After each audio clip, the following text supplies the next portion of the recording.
This is a question for the Agony Aunties. How do I cope with divorce grief after 5 years, especially after realising that the man that I left my son's father for is not actually the person I thought he was? I think I've made a huge mistake. I've lost in all sorts of aspects, financially to say the least, and I've caused a lot of pain to my son, myself, and my ex. I'm not happy at all, but I can't go back in time and change the path I've chosen.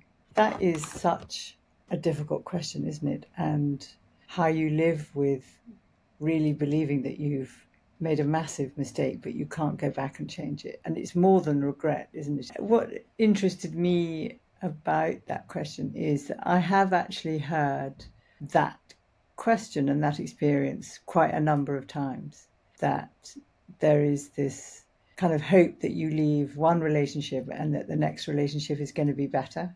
But actually, in some ways, you carry the baggage from the previous relationship and then the next relationship isn't better. And I have heard it a number of times. I haven't seen any research about it. I'm not sure that there is. But I think it is more common than is, if you think 50% or something like 47% of relationships end in separation, I think there's a bigger number that we realise that people regret the separation, particularly when there's children involved. I think what I would say is that any decision we make at any point in our life is the best decision that we can make at the time.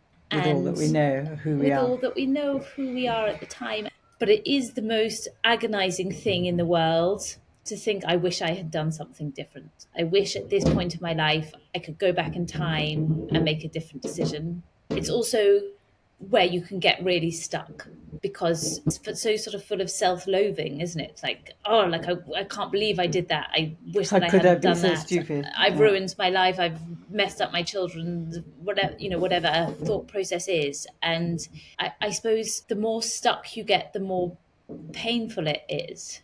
And I personally, when I look back at my life and I think about the decisions that I've made that have been big decisions that have not been easy decisions, I feel the pain of that.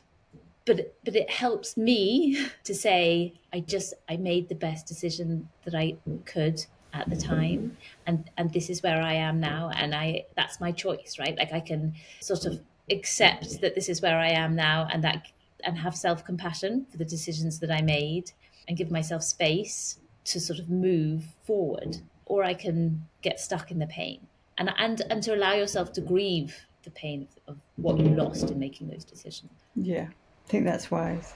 I would mostly really just echo what Emily was saying about self-compassion being probably the biggest asset you could have in this scenario. It's tempting to keep blaming yourself as a form of punishment for feeling like you made a mistake.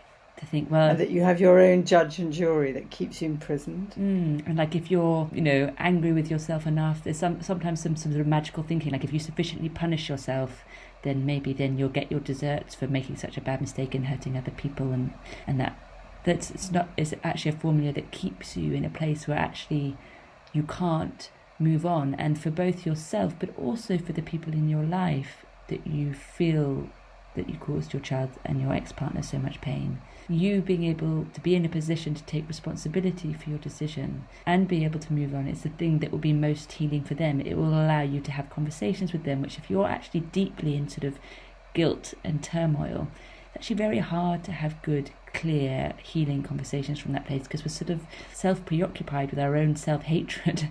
And actually what self-compassion has shown in the research is that it makes us much more able to take responsibility for ourselves than not. We often think of self-compassion as something that might be an indulgence or something we don't deserve, that like being letting ourselves off the hook in some way.